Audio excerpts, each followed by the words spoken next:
1956. En una academia secreta a las afueras de la capital soviética, un grupo de jóvenes mujeres es sometido a un entrenamiento que no aparece en ningún manual militar oficial. Aprenden a caminar con gracia felina, a memorizar expedientes completos de generales de la OTAN, a identificar 47 tipos de veneno y a conocer los perfumes que desatan el deseo en hombres de cada nacionalidad. Pero la lección más importante no está en los libros. Está en la cama. Bienvenidos a Explora la Historia Oculta. Hoy, en este sexto episodio de nuestra serie Sexo y Espionaje, las cama conspiraciones, descubrimos el arma secreta más efectiva de la Guerra Fría, las abejas reina de la KGB. Estas mujeres no eran simples espías. Eran ingenieras sociales del deseo. Su cuerpo era su campo de batalla, la alcoba su cuartel general. Fueron entrenadas para hacer lo que los misiles no podían, derribar a los hombres más poderosos de Occidente desde adentro.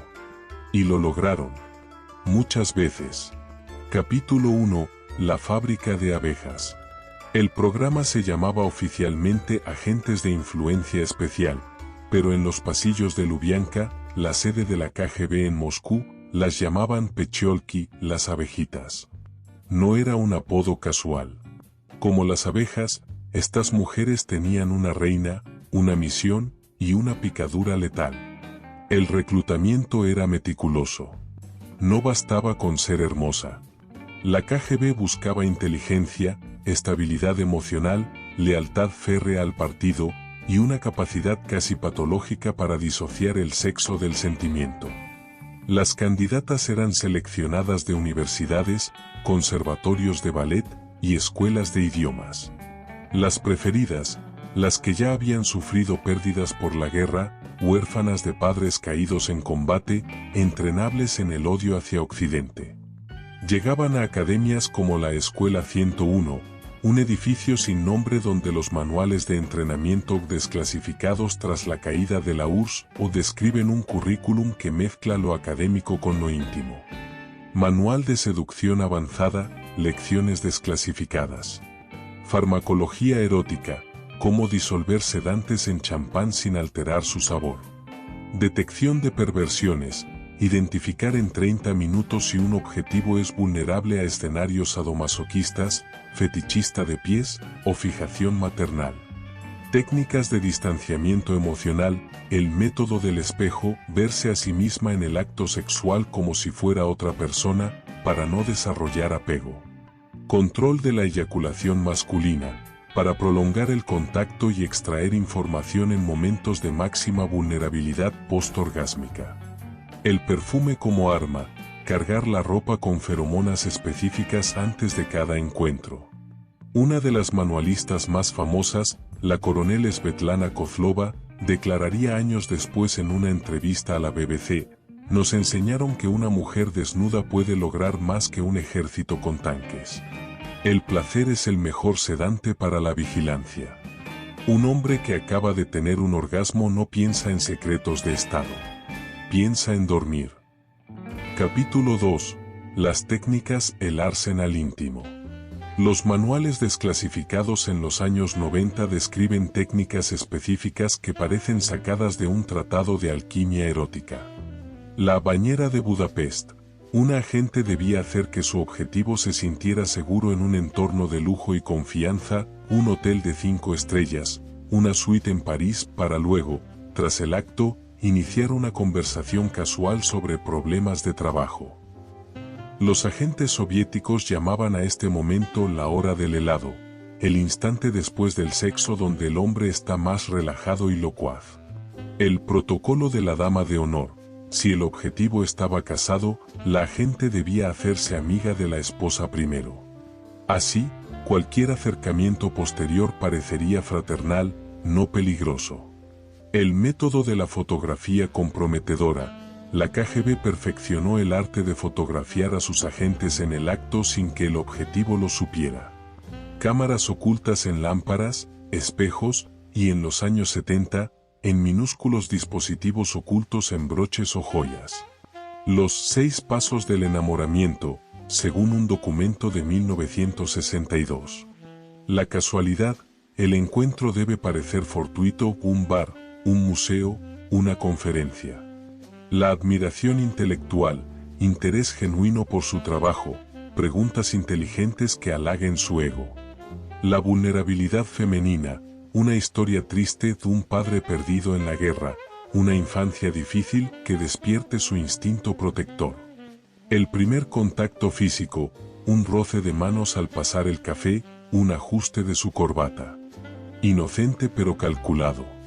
La noche decisiva, un retraso intencional del encuentro sexual para generar deseo acumulado. El enlace, tras el sexo, la primera mención casual a información de trabajo. Si él responde con datos, está atrapado. Los manuales eran tan detallados que especificaban el tipo de perfume según la nacionalidad del objetivo. Oficiales estadounidenses, fragancias florales suaves que evocaban chica de campo. Diplomáticos franceses, perfumes con notas de jazmín y almizcle, misteriosas y ligeramente peligrosas. Militares alemanes, olores limpios, casi clínicos que recordaran a una enfermera, un arquetipo que, según los manuales, tenía alta efectividad comprobada en hombres de cierta generación. Capítulo 3. Los grandes casos, ¿misión cumplida? La KGB afirmó tener un éxito casi total con sus abejas reina. Los casos desclasificados muestran resultados impresionantes. El caso del agregado naval británico, 1958. Un oficial británico en Moscú fue seducido por una agente conocida como Zoya. Durante 3 años, proporcionó manuales de navegación de la Marina Real, planes de ejercicios en el Báltico, y la identidad de 3 agentes británicos en Ucrania. Cuando el MI6 lo descubrió, le ofreció el suicidio en lugar del juicio público. Eligió una sobredosis en su apartamento de Moscú. La pesadilla de la Embajada de Estados Unidos. 1963 a 1965. Una joven rusa de nombre código Lidia trabajó como recepcionista en la Embajada estadounidense en Moscú. Durante 2 años, extrajo información sobre operaciones de la CIA en el Cáucaso. Su técnica, hacerse amiga de los oficiales y, cuando las sospechas crecían, ofrecerse sexualmente a uno de ellos para despistar. La CIA la expulsó, pero las operaciones comprometidas nunca se recuperaron. El caso de Oneitrap en la OTAN, 1972. Una agente checa, entrenada en Moscú, se instaló en Bruselas. Se hizo amante de un alto funcionario de la OTAN que trabajaba en planificación nuclear. Durante 6 años, ella obtuvo copias de planes de despliegue de misiles Pershing. Cuando fue descubierta, el funcionario intentó suicidarse en su oficina. Ella desapareció. Nunca se supo su verdadero nombre. Pero no todos los casos salieron bien. El más famoso fracaso, o quizás, la historia más trágica, fue el de Aliyah, la abeja que se enamoró. Capítulo 4. El riesgo de ser abeja. Aliyah era una de las más prometedoras. Hija de un héroe de guerra, educada en el conservatorio, trilingüe. Fue asignada a un oficial canadiense en Moscú, un hombre culto, sensible, que leía poesía. Ella cometió el error fatal, se enamoró. Según documentos desclasificados de 1991, Aliyah fue descubierta por la KGB cuando intentó advertir a su objetivo de que sus superiores planeaban tenderle una trampa más compleja. La castigaron con una reasignación a un puesto sin importancia en Siberia. El canadiense, al darse cuenta de que su amante era una espía, regresó a Ottawa y nunca volvió a hablar de lo ocurrido. El expediente de Aliyah, consultable hoy en los archivos de la KGB, termina con una frase manuscrita: abeja defectuosa. Alta emotividad. No reasignar. Los manuales lo advertían, la emoción es el mayor enemigo de la misión. Una agente que desarrollaba sentimientos genuinos era retirada inmediatamente, a veces reasignada, a veces enviada a trabajos de oficina. Las que se negaban a abandonar a sus objetivos eran consideradas traidoras. El destino de estas mujeres después de la caída de la URSS es, en su mayoría, desconocido. Algunas desaparecieron en el nuevo orden.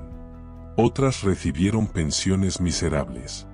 Muy pocas hablaron públicamente. Capítulo 5. ¿Mito o realidad? El legado de las abejas.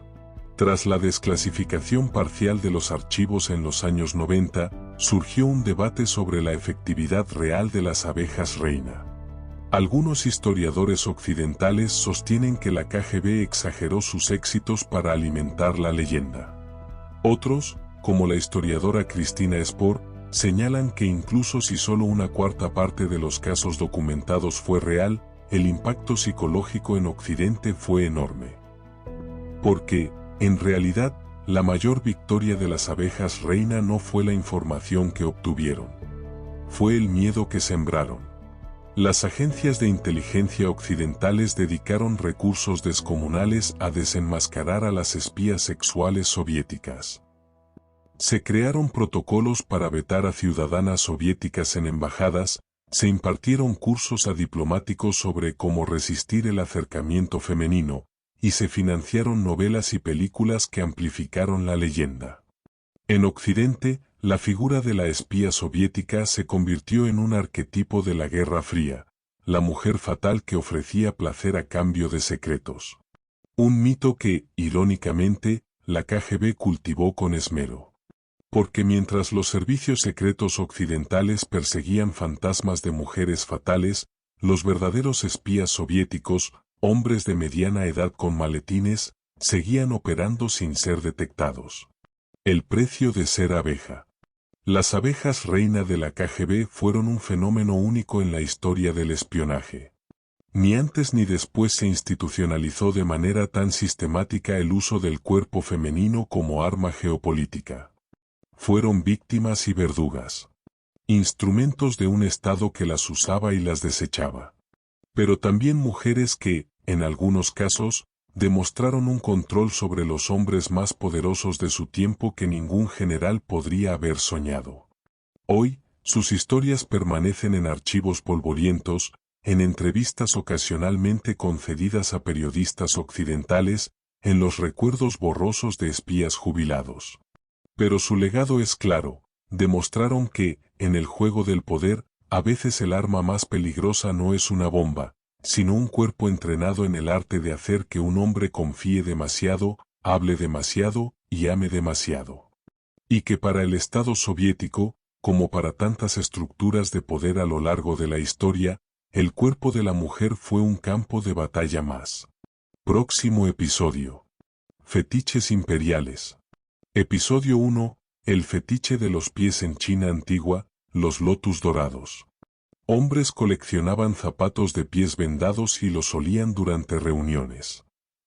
Descubre cómo durante 1000 años, la deformación de los pies femeninos fue considerada el máximo símbolo de erotismo y estatus en la China imperial.